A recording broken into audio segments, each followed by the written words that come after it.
The Senate reconvenes plenary after the Christmas and New Year break with renewed commitment to work towards improving the livelihoods of citizens. President of the Senate, Godswill Akpabio, in an address said the Red Chamber will work meticulously on the 2025 budget proposal under consideration with the usual patriotic zeal. He also hinted plans to further amend the Electoral Act.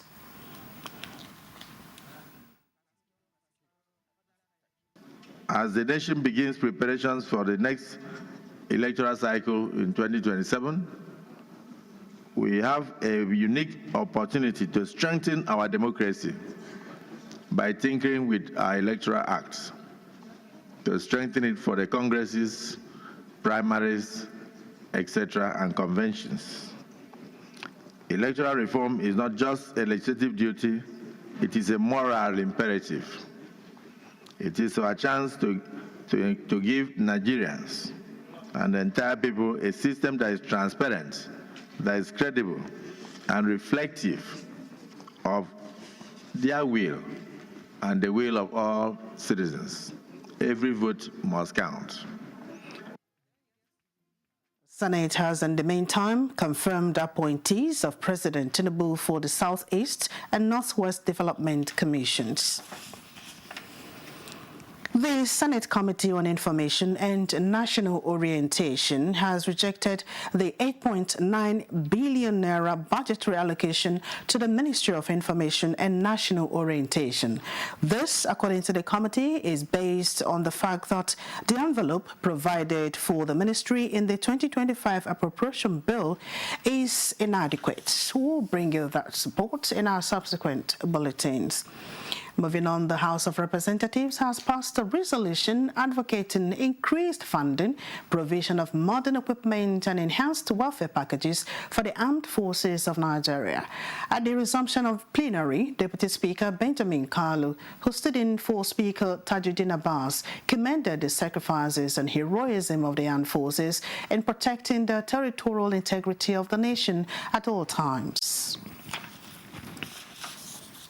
Demonstrating their courage and the growing efficacy of coordinated military operations. The House remains steadfast in supporting these efforts through legislative measures that enhance security frameworks and address emerging threats. The House also calls on the relevant committees of the House to regularly assess and provide recommendations for the improvement of the armed forces operations, ensuring their continued efficiency and effectiveness. That this House do amend this motion to include an offer of automatic scholarship through basic, senior secondary and tertiary education for the children of our fallen heroes, so that this will motivate the forces, the armed forces, to do better while in their line of duty. I look forward to a situation where, as a country, we display this solemnity on the occasion of the Armed Forces Remembrance Day by offering services and visiting the homes of fallen soldiers and men and women who are on the battlefront. At the Committee of the Whole, the House adopted the reports of a conference committee which harmonized the Southwest Development Commission bill as passed by the Senate and the House of Representatives. This is the final that the House has just passed, and which means that it will be transmitted by the clerk to the National Assembly straight to the President for his assent. And once that is done,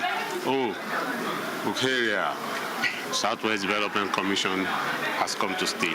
Part of the neglects we've had in the past in the Southwest, it's been accommodated in the version of the bill: flood, erosion, and the certification of our forests, and of course, increased funding for developmental programs in terms of agriculture, in terms of a human development index that we have measured, and then that the Southwest Development Commission want to. You are going to have a commission in place that will look at all these, and then yearly and periodically they will be assessed and then be preparing budgets.